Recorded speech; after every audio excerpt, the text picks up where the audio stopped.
For those of you who are just joining us, welcome. Every week on the channel, the BT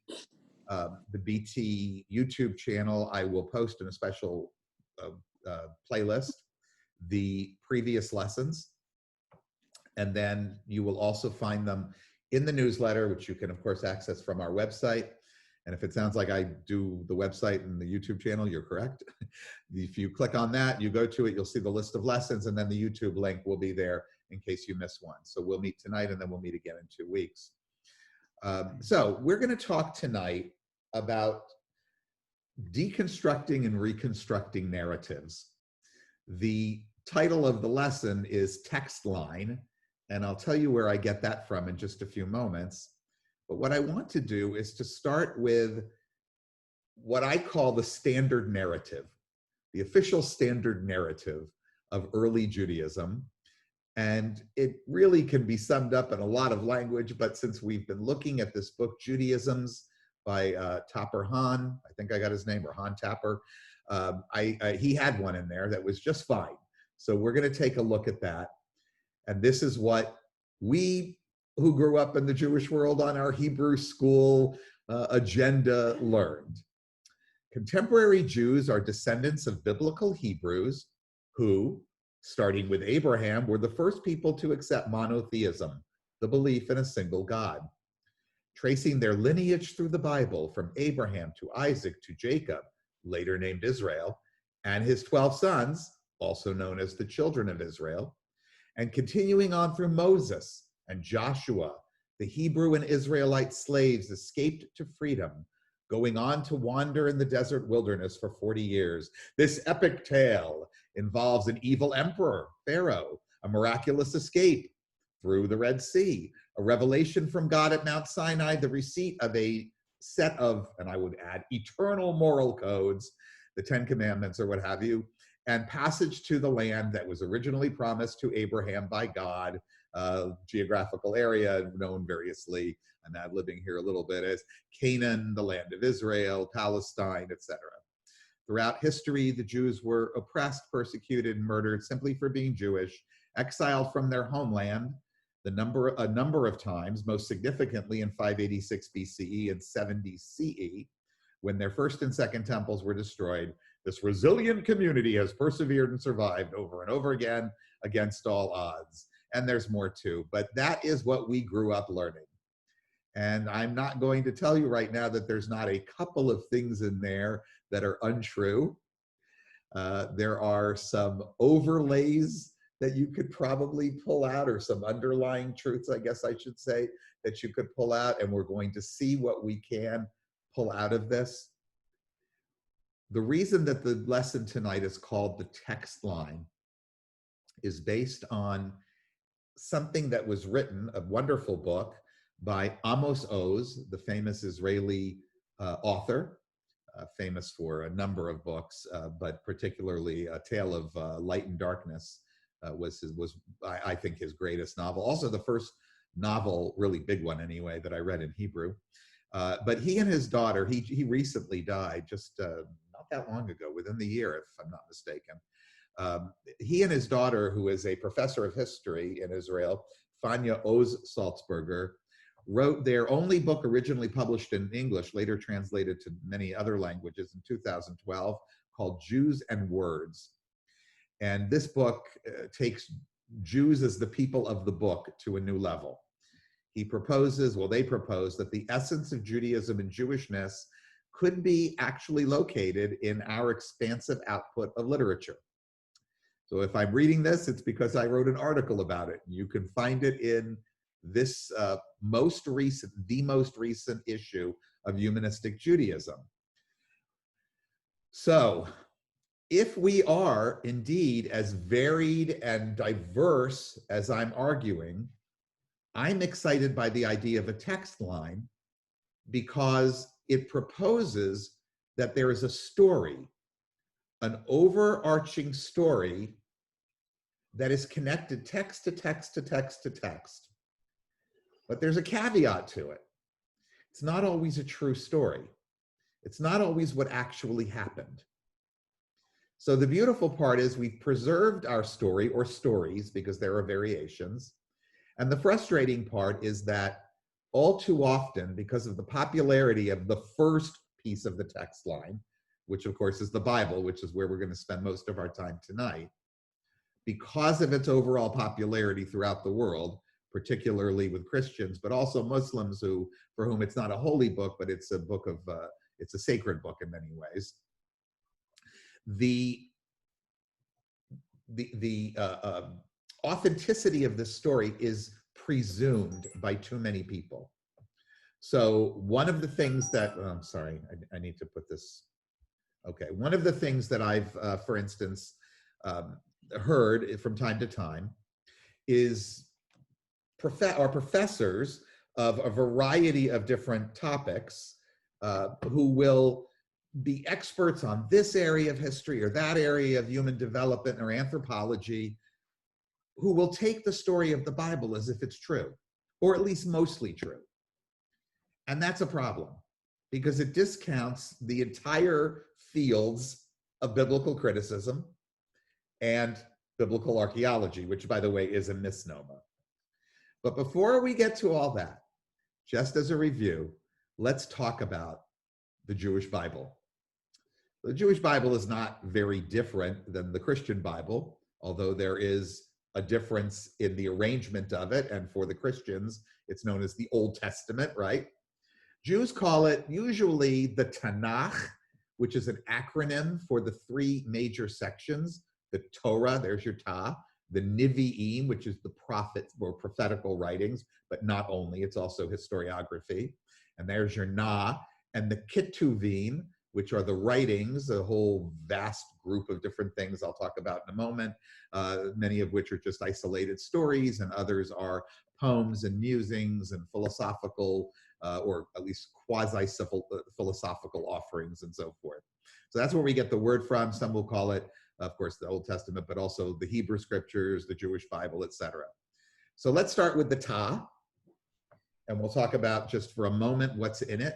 The Ta is the Torah, and the Torah is considered the oldest book of Jewish literature, but it's not. The reason it's considered the oldest book of Jewish literature by Jewish tradition is because it tells the oldest stories. But the oldest stories were not necessarily written first. The oldest stories were written at a time that other events were occurring, frequently in order to talk about those earlier events or to present people's own opinions about how the world came to be.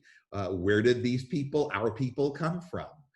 What were the events that got us here? It is completely unsubstantiated, unsupported by any evidence whatsoever. But that doesn't mean that there may not be certain kinds of truths behind it. Now, I don't want to sound like one of these fundamentalists who says, or not fundamentalists, one of these liberal religious people even, who says, yes, there's deep truths in it. Look, there are some deep truths in it. You know, there's a lot of putzes in it, and people are putzes.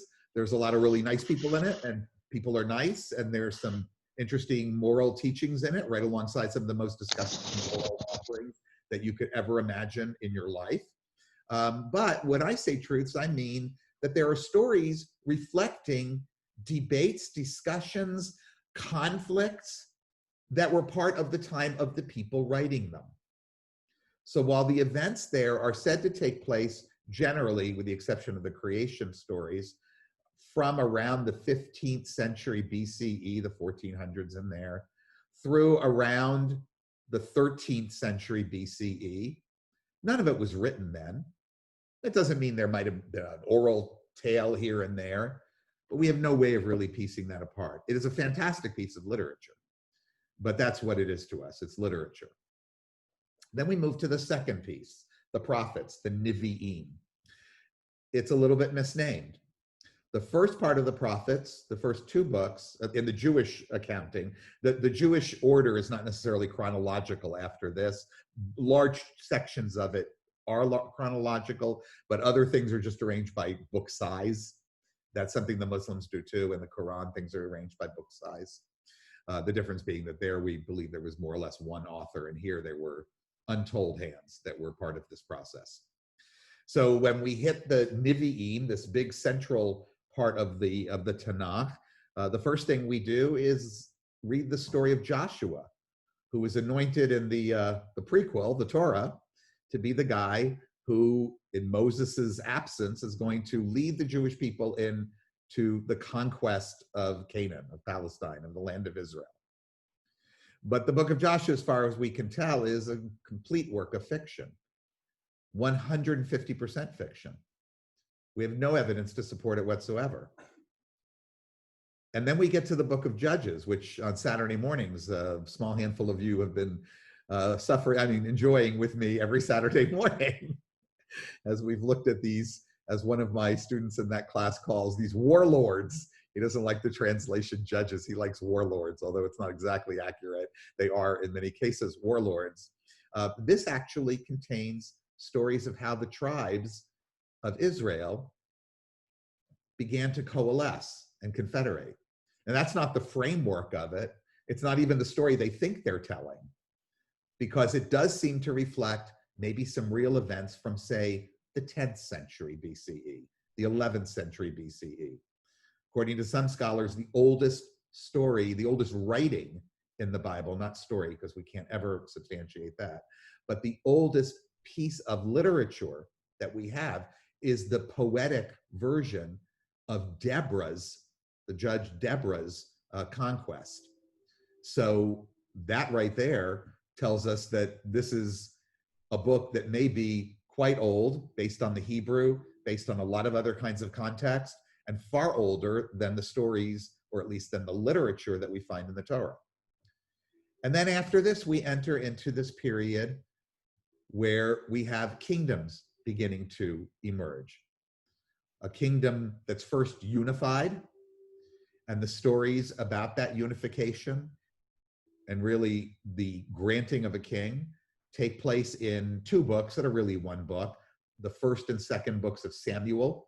Samuel, a prophet, legendary prophet, again, no evidence for his existence, who is said to have lived about 3,000 years ago, and how he became the last judge, transitioning into the first prophet, and the man who ultimately anointed the first king, Saul, in a united kingdom, not the one where our friend Jamie Hines lives, the other one. And ultimately the division of that kingdom, after rule by King David and King Solomon, into a northern and southern kingdom. We'll talk about that in a moment. And those stories are told in the books of 1st and 2nd Kings. And then we get all these prophets that are not lined up, as I said, in any kind of way by their chronological storytelling, but just by the size of the book. And that includes people like the big prophets, Isaiah, which is really 3 books from 3 completely different eras that were smushed together because they kind of sounded alike. No one's really sure. And Jeremiah and Ezekiel and 12 of the so-called minor prophets. And then that closes out that central piece of our foundational text. And then we get to the last piece of our foundational text, which is really a fascinating section, the Ketuvim, the writings. And the writings are all over the place. They include the Psalms, which many of you are familiar with, devotional literature. People still are very moved by it today. I'm very moved by it today, even though it's theologically not something I accept and philosophically not something that resonates with me. It's incredible literature, and it can definitely give you a sense of comfort at times of unease. Then we have the Proverbs, which have some very famous sayings and some garbage too. The story of the man named Job, who was apparently a little too loyal to God, and a fellow named Satan or Satan, not the one that is identified with Christian literature, but the one who has, and this is his only appearance in the Bible, who has the job of challenging people on behalf of God. He works for God. He's on his payroll, and how he punishes Job to demonstrate Job's loyalty. And Job passes all the tests. But, those tests come with death and destruction of his entire family and the downfall of his entire existence. But in the end, he gets new children and a new wife, and that works out great if you're, crazy. But this was, by the way, Sherwin Wine's least favorite book of the Bible, and I join him in that. It is a book where the solution to the problem of Job's finally falling into a puddle and saying, God, why are you doing this to me? Why have you punished me? I was nothing but loyal. I was nothing but loyal. The solution to that is for God to come out of a whirlwind and say, who do you think you are? I'm the greatest. And more poetic than that, but that's not really an answer. Then we get to the Song of Songs, which is beautiful, erotic poetry. How it got into the Torah is into the Bible is a very controversial subject even today. If you go to some of the ultra-Orthodox, not the mainstream Orthodox, but the ultra-Orthodox translations, you begin to get a hint because they rewrote the entire thing according to the commentaries interpretation of it, which is that it's a metaphor for God's love for Israel. So when they talk about the perfectly rounded breasts and this, the hotter than that stuff, I remember once a professor started reading some things from Song of Songs in a law class just an introduction to constitutional law class I took as an undergrad, and people were in shock. And then he revealed to them that he was reading from the Bible. That's the kind of stuff you find in Song of Songs. It's terrific. The Book of Ruth, which was a protest story, which purports to be the story of a woman from Moab who converts to Judaism, although we wouldn't have used that language, becomes an Israelite, and winds up being the great-great-whatever grandmother of David. Just comes right into the Jewish people. No conversion, nothing like that. Just joins right up with us. It's a protest story about a certain period in Jewish history that, if I'm lucky, I might get to talk about tonight. That's followed by Lamentations, which are dirges about the destruction of Israel, of Judah, actually, the southern kingdom that we'll talk about in 586 BCE. It includes Ecclesiastes, known in Hebrew as Kohelet, the convener. And this is the most humanistic story or book in the entire Bible, is musings on the shortness of life and the necessity of enjoying it while you can, which tells us that it was either influenced by early Greek thought or somehow absorbed similar thought from elsewhere. The Book of Esther, which we have on Purim, we celebrate the holiday. We'll talk about that another time, which is the story, of course, of this Jewish girl in Persia who sneaks into royal life, and how she manages to fight the evil anti-Semite Haman, who becomes the archetype for all Jew haters from then to eternity. The stories of Ezra and Nehemiah, who are a priest and a general who help with the post-exilic restoration of Israel. Again, we'll get to it tonight. And the books of Chronicles, 1st and 2nd Chronicles, which is a retelling of all the history in a way that the guy wanted you to understand it and never read that other stuff, but oops, they all got into the Bible. And so what we learn from this, of course, is that the Bible's not a book. The Bible is not a book at all. It's a library, it's a collection. And that even within many of the books themselves, though we do believe that books like Esther are mostly of one hand, Ecclesiastes, Kohelet, that one I just spoke about, mostly of one hand. Other books are of many hands. The Torah itself, we have identified 4 trunk texts.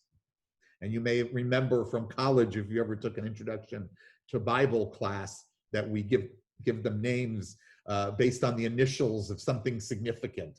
A J text, J being the German letter that begins the word Yahweh. It has something to do with the way Yahweh is presented. The Lord, the God of the Jews or the Israelites, is named Yahweh, as far as we can tell. Yud He, Vav He, 4 Hebrew letters that today are so holy that the mere utterance of the word Yahweh would get me kicked out of an Orthodox synagogue before I even crossed the threshold with anger and recriminations. The next text, the E text, for the Elohim, for the another name of God. Not that it doesn't also use Yahweh, but it has a different theory about when people found out that the God El was also Yahweh. Big surprise. There's a wonderful sort of unmasking scene that gets lost a little bit because the books have all been smushed together now. There is a ton of material, in fact, the most material that seems to have been from some separate book altogether called the priestly text, which, yes, it has a lot of priestly stuff in it, but also a lot of stories. An incredibly important text, very, very important to learning about 6th, 7th through 5th century, maybe even later, Jewish practice. And then, as I said, got smushed with the other one. And then finally, a book called the Deuteronomist, the D-Text, which is most of Deuteronomy, but not all, because it's not just a text, it's a school of thought. And believe it or not, responsible for many of the subsequent texts, including those historiographical texts that I mentioned, like Joshua and the conquest of Israel, Judges, at least the editing, the editorial hand is there. And we believe that Deuteronomy is the closest, really the first Torah text that actually is monotheistic. Well, monolatrous. It likes Yahweh the best, but never does it deny other gods. And in fact, that's one of the coolest things about the whole Bible. When you know how to read it properly, you discover that all the things you thought about what they believed aren't true either. We find this in a number of ways, and I teach a lot of other classes about it. And in an introductory class, I can't give you too much information, but you can just sort of ruminate on, if you've raised children or known children, you know that you rarely discipline them for brushing their teeth too much or cleaning up their rooms too well. Usually what we get disciplined for, the things we're screwing up all the time. That's a big motif in biblical literature. So, as you've probably now figured out, the text line is far from identical to the actual origins of the Israelite, Hebrew, Jewish people. We don't exactly know all that we would love to know from it because we don't have all kinds of sources to tell us. We have only one collection of written sources that I just introduced to you, and we have the tools of our reason and rational knowledge that have developed over the years in how we read texts, ancient texts, not sacred texts, because that's a different process, but ancient texts, because the rules there apply. And we have other tools too, so let's talk about those for a moment. They're not part of the text line, but they are part of the modern approach to these foundational texts of Judaism, of Judaisms. First of all, we have the field of thought and study known as biblical criticism. That's not meaning that's not meant to be taken, I'm criticizing the Bible.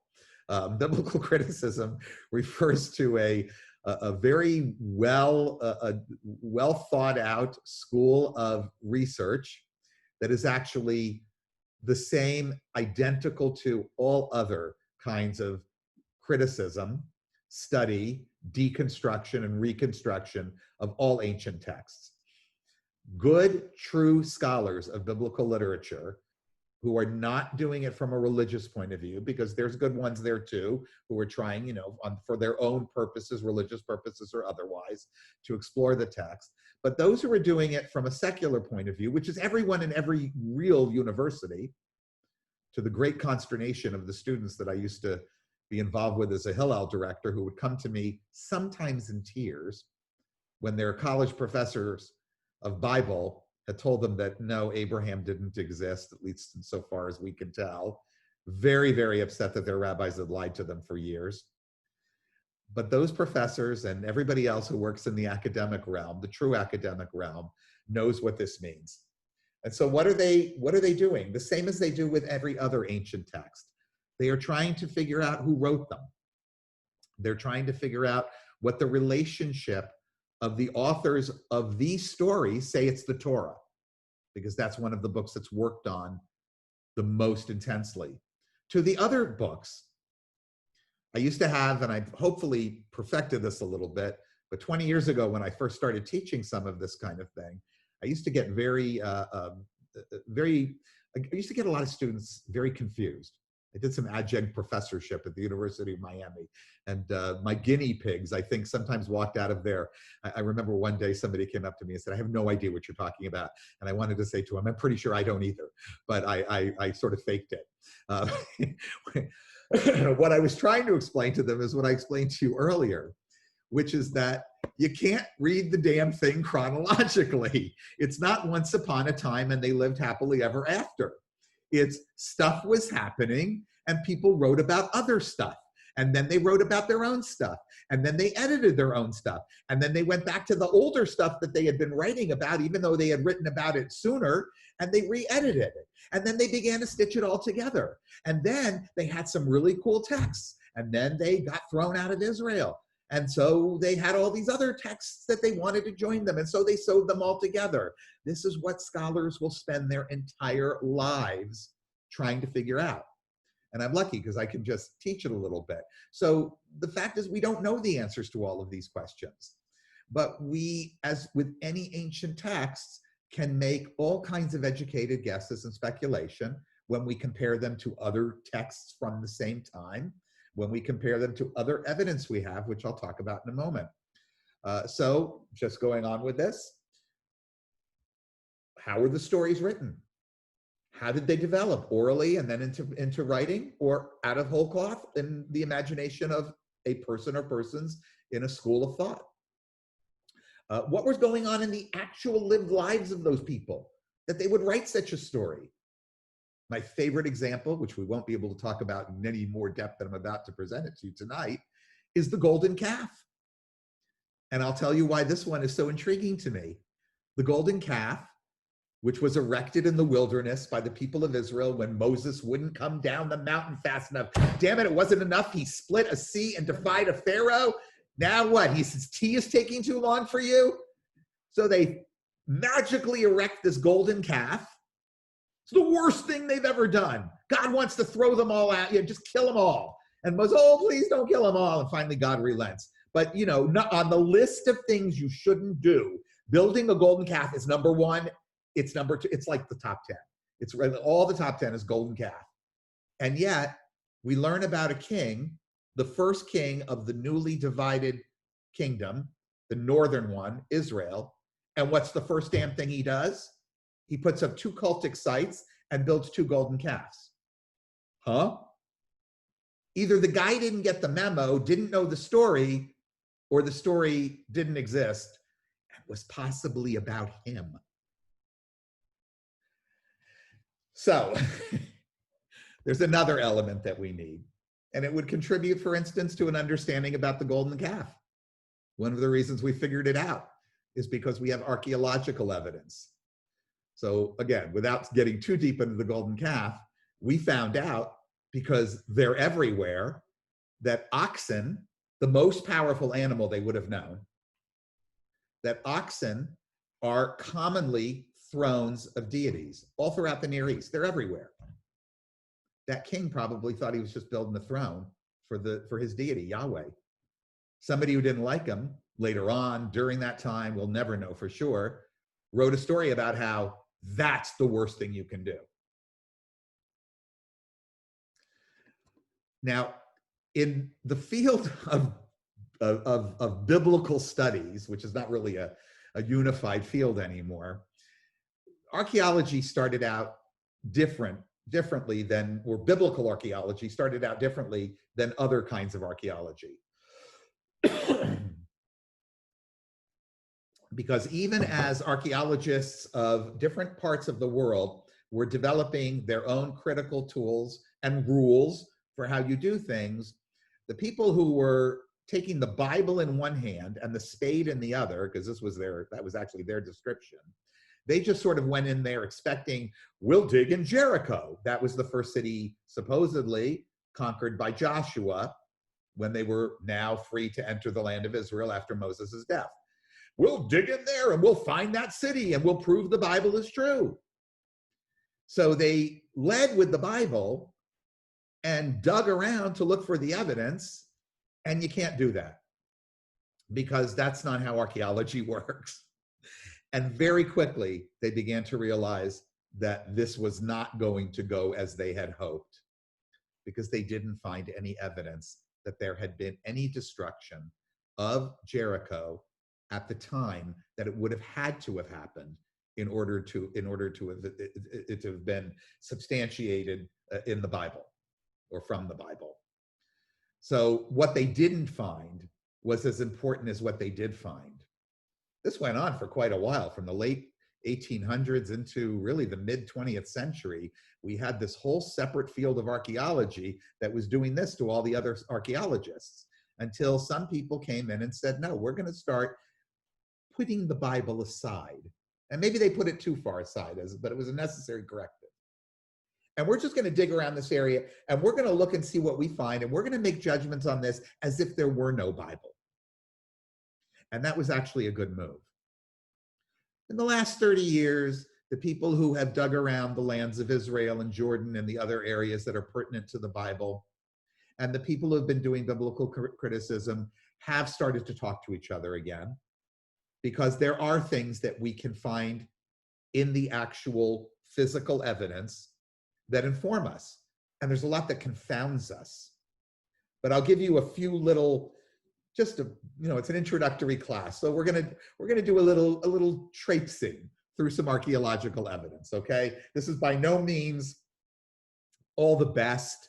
It's not even the best of the best. It's just a few things that I like. So not too long ago in the, me and dates we're just no good. I forgot to write down the day it was found. In the they found in an area of Egypt known as Amarna, they found a whole boatload of clay tablets that they called the Amarna letters. These letters were found by Egyptologists, not anybody who had much to do with the Bible. But what was so fascinating about these tablets that they found in Egypt was that they were not written in Egyptian. They were written in Akkadian cuneiform, which was the writing system of the ancient Near East, Mesopotamia, and also had been popularly used throughout Canaan, particularly for diplomatic correspondence. And what they revealed was that in Canaan, in the 14th century BCE, the system of government was all entirely vassal kingdoms, here, there, and everywhere. And that these kings were vassals to Egypt. Egypt was in charge from a distance, and from a financial point of view, more than from a cultural point of view, of the entire land of Israel, and had been for a very long time. Now, you might say, what did that have to do with the Bible? Well, think about the story of the Exodus.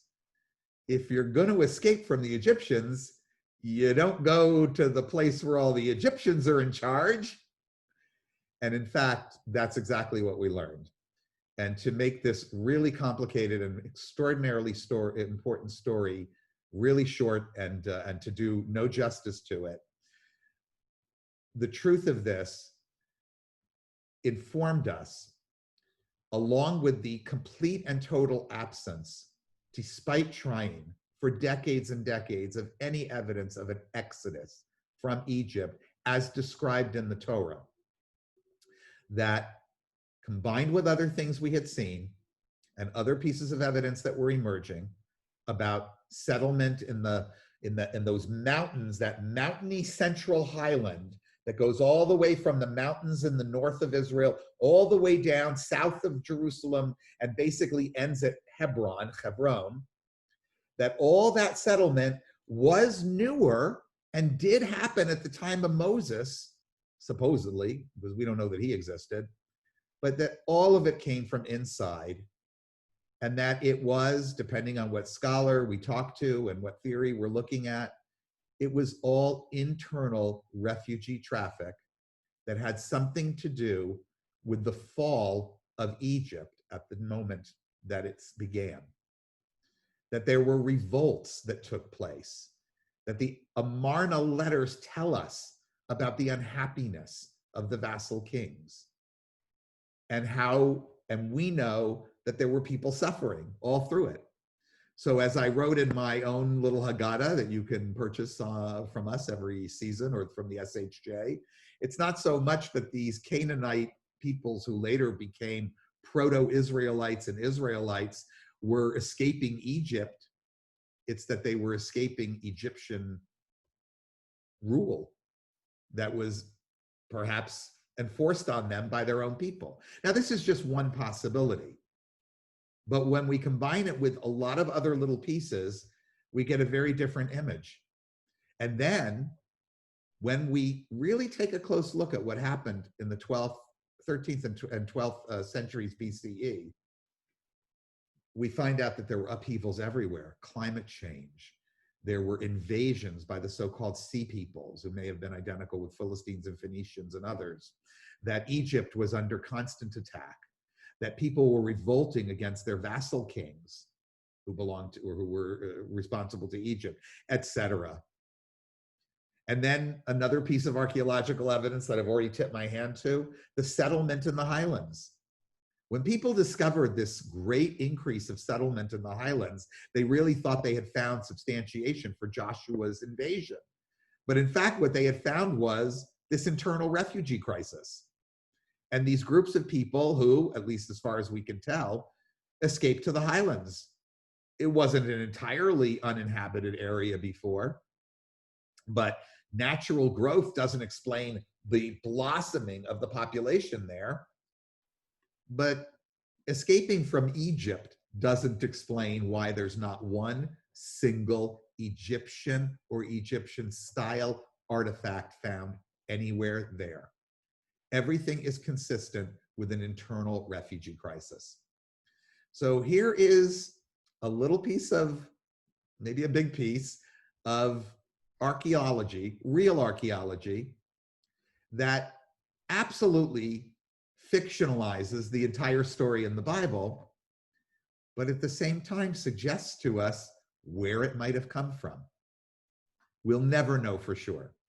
And there are dozens and dozens more of these stories that I'm not telling you, including my favorite, which is becoming more widely accepted, which proposes that there was a group of folks who came from Egypt, but just not en masse, in smaller groups.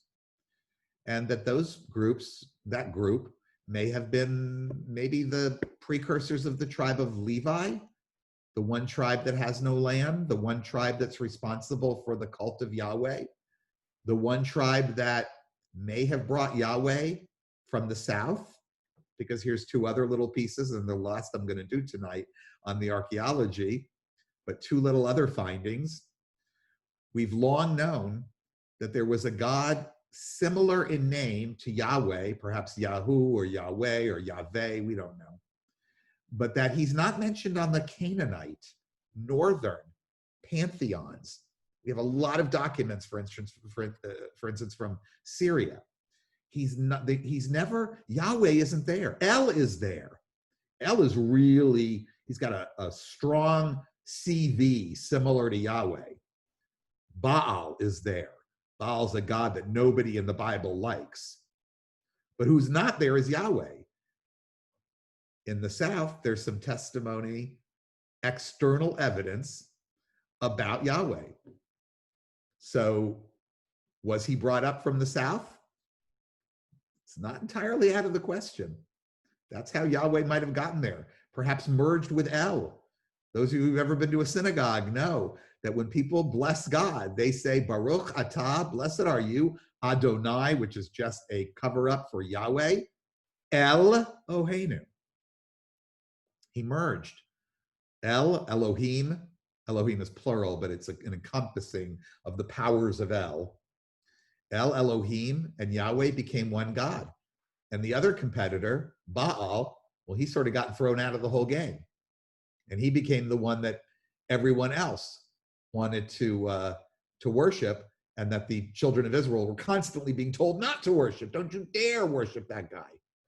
And I could go on and on. There are other examples of this all over the Bible, that once we compare and contrast it to elements discovered in the archaeological game, we begin to see where we could perhaps piece together some reality.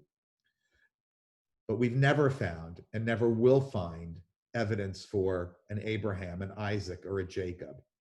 Instead, we look at actual migrations that took place all over that region, owing to famines, owing to political conditions, owing to climate change. And we assume that their legends, which many of which may have started orally, that their legends were based upon memories of these kinds of activities. Just as we say that the story of the flood, which we find in cultures all over that region, may refer to one or more real floods, only in the sense, though, that they were remembered over time and fictional stories or theologically demanded tales were created out of them. This is different than when you say there was a flood and that was the one.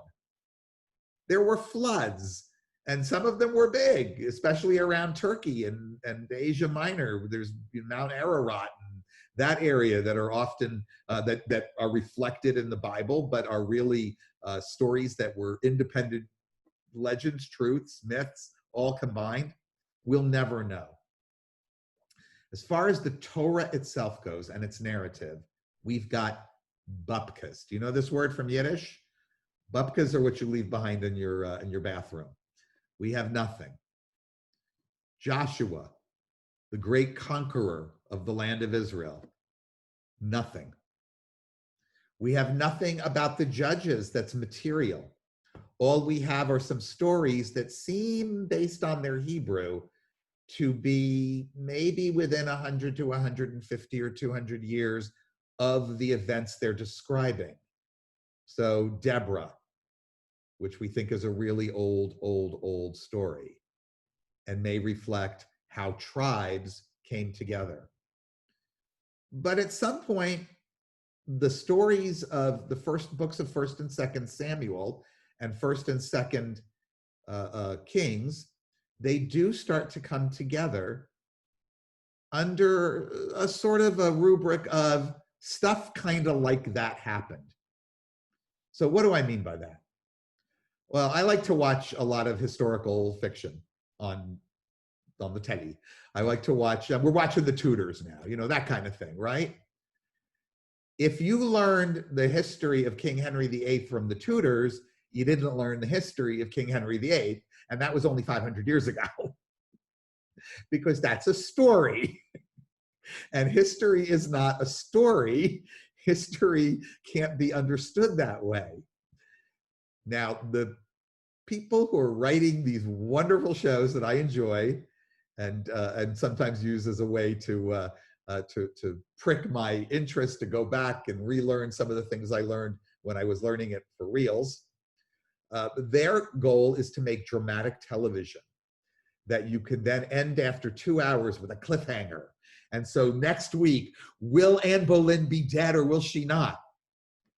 They have a different motive than telling you what the scholar who writes the 750-page tome about Anne Boleyn and the creation of the Reformation of the Church of England it has, which is why it's way more fun to watch The Tudors than it is to read that 750-page book. Well, what the Bible writers were doing when they began to accumulate or mix together possibly previous writings, we do believe they were basing these on other sources because they mention them consistently, is that they were taking events that were shrouded in their own history, that they themselves may not have had any justification for truly believing, and they were writing a theological nationalist, I'm using perhaps anachronistic words, historiography of those times. That was really a story about a people and its relationship with its deity and other deities, and less an actual account of the events that took place. So when we talk about the first king of Israel, Saul, or we talk about the first really famous one that you guys all know about, King David or King Solomon, there is not a spit of evidence whatsoever that they existed. We do not believe that their kingdoms were anything like described.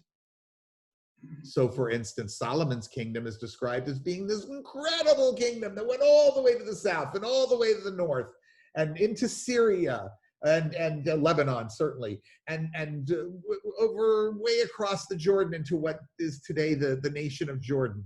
But that's not possible. There's no evidence for it whatsoever. There's no evidence the guy ever existed or that his temple ever existed, though I have reason to believe perhaps that it might have, just based upon the accumulation of texts in the Bible that sort of resemble each other when talking about the early temple.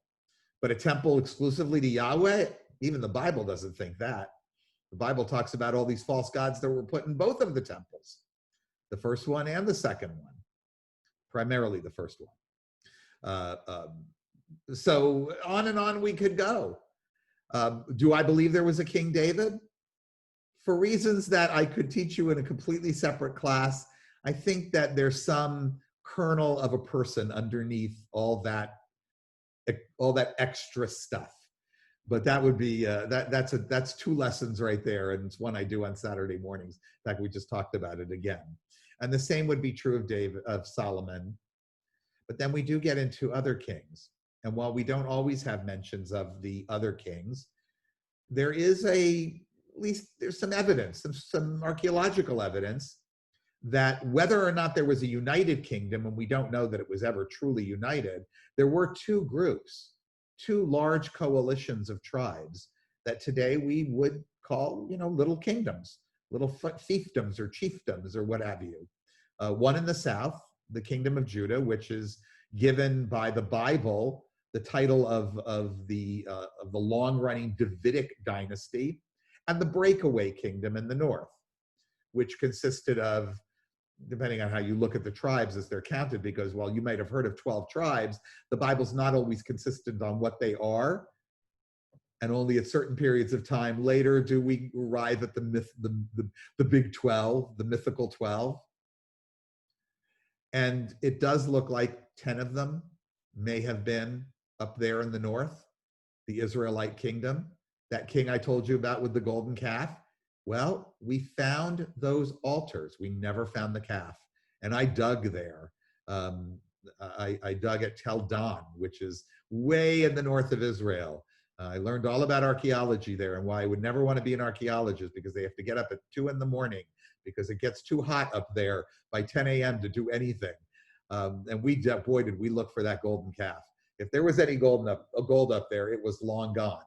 But there were many, somebody's in a waiting room. But there were all kinds of, there were altars up there, and down in Bethel too, where he's said to have built altars. So whether he built them or not, we will never be totally sure. Was there a Davidic dynasty? Well, we have no evidence of David. Little side story, when you go to Jerusalem and they take you to the city of David, which is really the Arab neighborhood of Silwan, which was previously a Yemenite Jewish neighborhood. They founded it. It was one of the first Jewish neighborhoods outside the walls of the city. There's a major dig there, and it's an important dig. For all of its political controversy, it is an important dig. And the tour guides, who are primarily drawn from the Orthodox nationalist group, will tell you that you're standing adjacent to the Palace of David, until you ask them if there really has ever been any evidence of that, and what do archaeologists call it anyway, because you're a smart-ass humanistic rabbi leading your tour, and they'll be reminded that it's actually called the Great Assembly Hall, and that the only truly verifiable, carbon datable evidence of anything we've ever found there is from a good 400 to 500 years after when David would have lived. On the other hand, at that very dig, way, way, way up in the north, at Tel Dan, Tel is a big hill that you then dig underneath because it's layers of settlement. My professor there, not the year I was there, a few years later, Avraham Biran of blessed memory, he was the head of the archaeological school at my seminary. He found a stela. A stela is any kind of monumental writing object. It can be very big, but this was a piece of one, yay big. Arthur and I have seen the original. You can go to Israel and see it. It's called the Beit David Stela, or the Tel Dan Stela. It would probably be more likely that you would find it there. The Beit David Stela is attests to the house of David as a dynasty. It doesn't talk about David himself, and it's not about David. It's actually about some other king, but it says that that king was from the lineage of David. He was part of the dynasty of David. So was there a David? We don't know. Were there people who said they were from the lineage of David? That we suspect is true. This is not a Jewish document. This was erected by the enemies. I beat this guy who was from the line of David.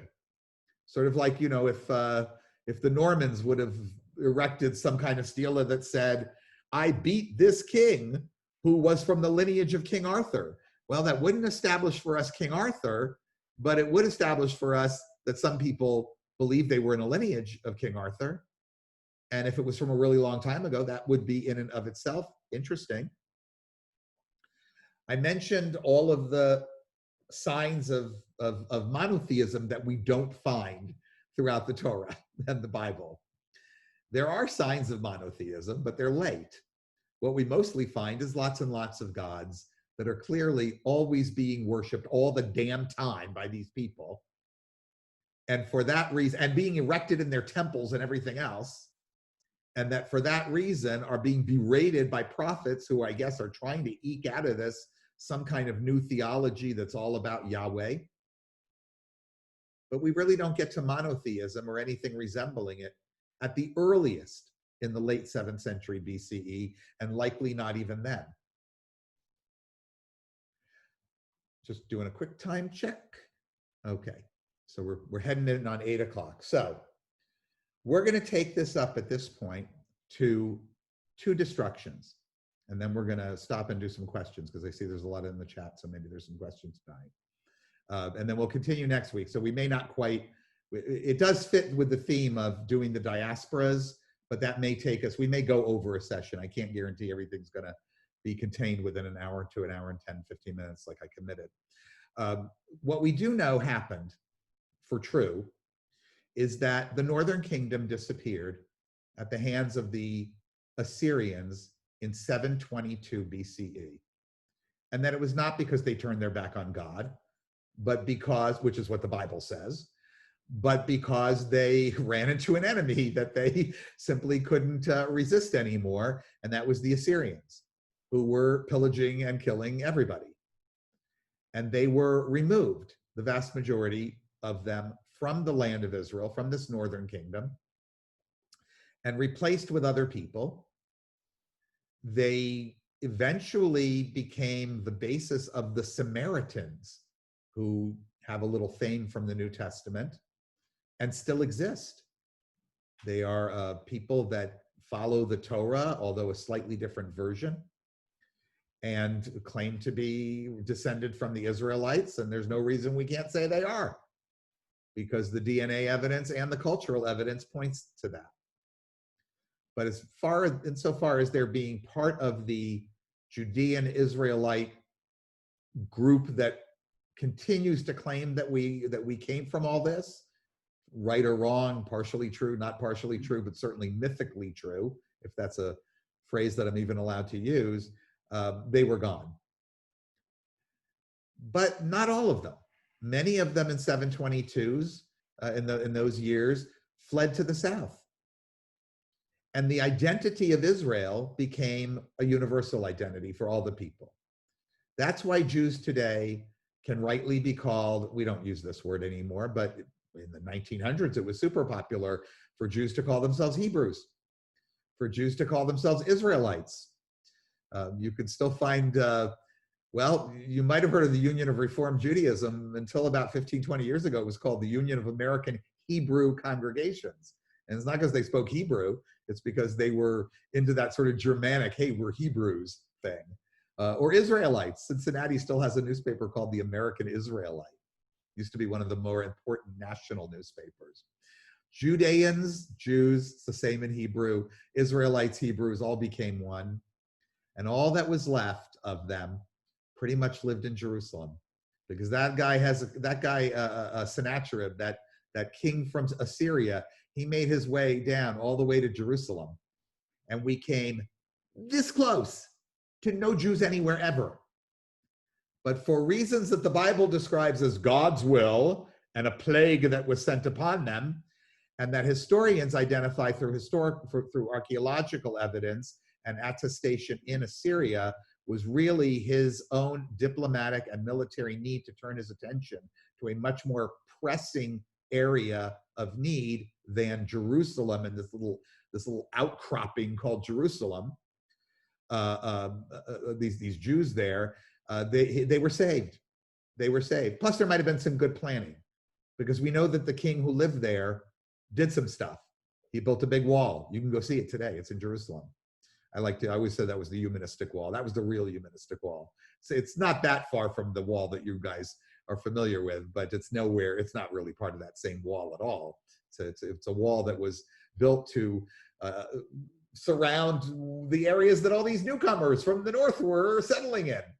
We call it the Broad Wall, and I used to give a talk about this. I always called it the humanistic wall, because this was a wall that they built to actually do some damn thing for themselves. Instead of praying, they built a wall. So that was my humanistic approach to that. And he built a tunnel to bring the water supply in, and I walked through that tunnel, and you can too. And so the Jews continued on in this little rump kingdom from 722 to 586. In 586, the Assyrians are gone, but now we got a problem with the Babylonians. And they come in. Hello. I have no idea. Syria's talking to me, and I didn't even touch her. Go away. There you go. The AI is going to take over everything at some point. The Babylonians conquer the southern kingdom and destroy the temple. And that's probably a good place to stop tonight, because I can begin to talk next week about diasporas beginning here. Because in 586 BCE and thereabouts, again, this is an introductory class, so we're not going to get into all the details of it, which are very complicated. We see the beginning of the diaspora as a large number, though not all, of Judeans are taken into Babylon, and they stay there for 70, 80 years. Most never leave. Some come back, and when they return, they have this brand new collection of stories. Not quite yet our Bible, but pretty damn close. And so that's a good place to stop tonight. All right, so I'm going to take a quick look at the chat and see if there were any questions. There were 2 questions on books. Okay, so I think they got answered. all right, so there are several books I would recommend. If you want to learn more about what happened in the 12th century BCE, I would recommend a book by Eric Klein, C-L-I-N-E, I think. Audrey's read it, called 1177. It's about the fall of civilization of 1177 that probably played a very big part in creating this internal refugee crisis that led to the increased population of the Israelite highlands.